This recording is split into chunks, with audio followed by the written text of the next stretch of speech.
ازيكم يا حبايب قلبي، عاملين ايه؟ النهارده بقى هنعمل وصفه خطيره وسهله.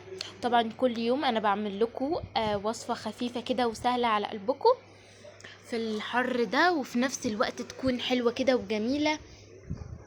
برضو ايه، ما نحرمش نفسنا من حاجه خالص، وتكون برضو ايه، نقف في المطبخ كده ساعات قليله، بحيث ان احنا ما نقفش كتير قوي في الحر كده، والجو حر اليومين دول.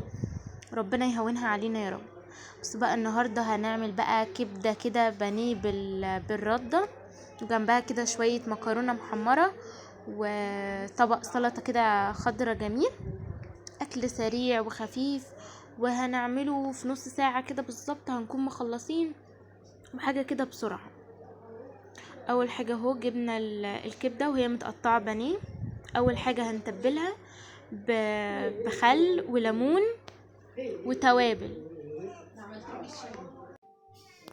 اهو هنحط بقى طبعا خل وليمون وتوابل بقى، بهارات، فلفل اسود، عايزه تحطي حبهان حطي، قرفه، اي حاجه كده تعمل ريحه حلوه يعني. وهنجيب طبعا الرده بتاعتنا وهنسيبها تتنقع كده، يعني هي ساعتين كويس، بس انا عشان كنت مستعجله فعملتها بصراحه بسرعه.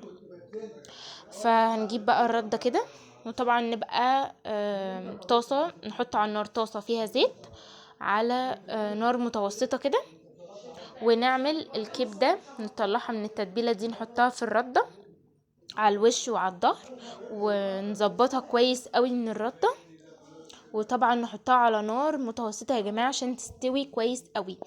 وانتي بتجيبيها من عند الجزار تخليه يقطعها لك، يعني تقطيعات تكون كويسة، يعني تكون رقيقة، فهماني؟ مش تخينة، عشان تستوي معانا كويس قوي. اهو بصوا، خطيرة يا جماعة وطعمها تحفة. هنا بوريكم بقى بعد ما خلصتها، كنت بحطها في الزيت. بصوا، تحفة يا جماعة، وكان طعمها جميل قوي، والتتبيلة بقى الليمون والخل كده كانت تحفة تحفة تحفة بجد. هستناكم تجربوها وتعملوها زي بالتركات اللي انا قلت لكم عليها، زي ما انا قلت بالظبط كده. بجد هتدمنوها وهتعملوها على طول.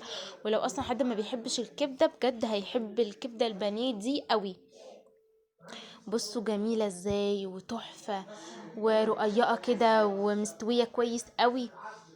بجد مش هتاخد وقت، يعني حرفيا اسرع اكله هتعمليها. كفايه مكرونه وبانيه، بقى نعمل مكرونه وكبده بانيه برضو، مش هنقطع البانيه خالص. بصوا، عملت طبعا السلطه الخضراء اهي، والمكرونه. بصوا المكرونه تحفه ازاي، بس بصراحه ما لحقتش اصور لكم المكرونه عشان النهارده كنا مستعجلين، حتى انا وماما. يعني هتشوفونا في الفيديو ان احنا الاتنين بنعمل الاكل مع بعض. النهارده بصراحه كنا متاخرين على الاكل قوي، فما لحقتش اصور لكم، يعني صورت لكم الكبده بس بالعافيه، علشان تعرفوا الطريقه بتاعتها يعني. المكرونه هعوضها لكم ان شاء الله في فيديو تاني، هعمل لكم برضو بعمل مكرونه ازاي. اشوفكم في فيديو جديد ان شاء الله. دمتم سالمين ودمتم بألف خير.